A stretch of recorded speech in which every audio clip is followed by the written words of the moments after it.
আসসালামু আলাইকুম। কেমন আছেন সবাই? আশা করি সবাই ভালো আছেন। চলে আসলাম আরও একটি নতুন ফুটবল ক্লাব ডকুমেন্টারি নিয়ে। Today I will discuss about Manchester City club and also Joseph Pep Guardiola. Manchester City football club ইংল্যান্ডের একটি বিখ্যাত পেশাদার ক্লাব, যার ভিত্তি ম্যানচেস্টার শহরে। ক্লাবটি এখন বিশ্বের অন্যতম সেরা ক্লাব হলেও এর যাত্রাটি এত সহজ ছিল না। কীভাবে একটি লোকের কারণে একটি ছোট্ট ক্লাব থেকে বিশ্বের সেরা ক্লাবে পরিণত হলো তা জানাবো এই ভিডিওতে। ম্যানচেস্টার সিটি ক্লাবটি প্রতিষ্ঠিত হয়েছিল সেন্ট মার্কস বা ওয়েস্ট গার্লিন নামে 1880 সালে। পরে 1894 সালে ম্যানচেস্টার সিটি নামে পরিচিতি লাভ করে।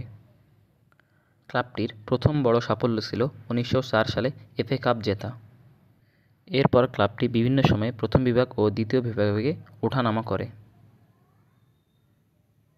1930-40 দশকে কিছু সাফল্য পেলেও পরবর্তীতে দীর্ঘদিন সাফল্যহীন ছিল ক্লাবটি। ক্লাবটির নবজাগরণ ঘটে যখন 2008 সালে আবুধাবি ভিত্তিক সংস্থা সিটি ফুটবল গ্রুপের মালিক শেখ মনসুর বিন জায়েদ আল নাহয়ান ক্লাবটি কিনে নেন। এরপর ক্লাবের আর্থিক অবস্থার ব্যাপক উন্নতি ঘটে। এরপর ক্লাবটি একের পর এক বড় তারকা খেলোয়াড়, কোচ দলে ভেড়ায়, যেমন Sergio Aguero, Carlos Tevez, Yahya তোরে, ডেভিড সিলভা, পরে ডি ব্রুইনে, হল্যান্ড ইত্যাদি। এর বদৌলতে 2012 সালে সিটি প্রিমিয়ার লিগ জেতে আগুয়েরোর ঐতিহাসিক গোলের মাধ্যমে। এটি ছিল 44 বছরের মধ্যে ক্লাবের প্রথম শিরোপা। এরপরে ক্লাবে কোচ হয়ে আসেন the magician Joseph Pep Guardiola. 2016 সাল ম্যানচেস্টার সিটির ইতিহাসে এক নতুন অধ্যায়ের সূচনা। ক্লাবটি আনুষ্ঠানিকভাবে পেপ গার্দিওলাকে নতুন কোচ হিসেবে ঘোষণা করেন।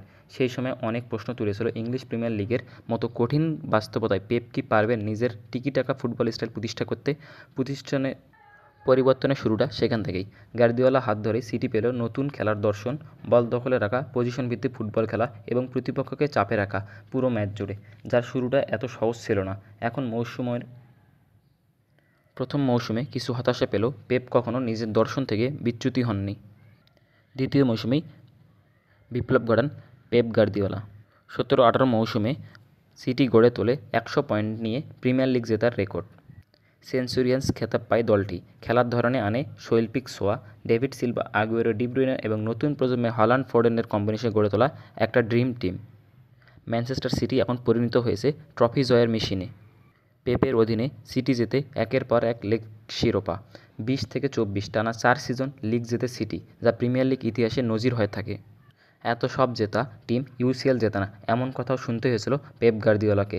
2022-23 মৌসুমে আসে সেই মাহেন্দ্রক্ষণ। পেপের অধীনে সিটি প্রথমবার জেতে treble, UCL, premier league, FA cup সহ সিটি ট্রেবল কোটা পূরণ করে।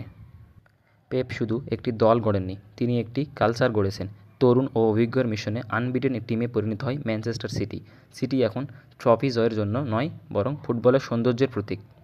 পেপ গার্দিওলা দেখেছেন ফুটবল শুধু জেতার খেলা নয়, একটা শিল্প। ম্যানচেস্টার সিটি এখন শুধুই একটা ক্লাব নয়, একটা দর্শনের নাম। ভিডিও ভালো লাগলে লাইক দিন, শেয়ার করুন আর সাবস্ক্রাইব করতে ভুলবেন না। আরও ফুটবল ডকুমেন্টারি পেতে আমাদের পাশেই থাকুন।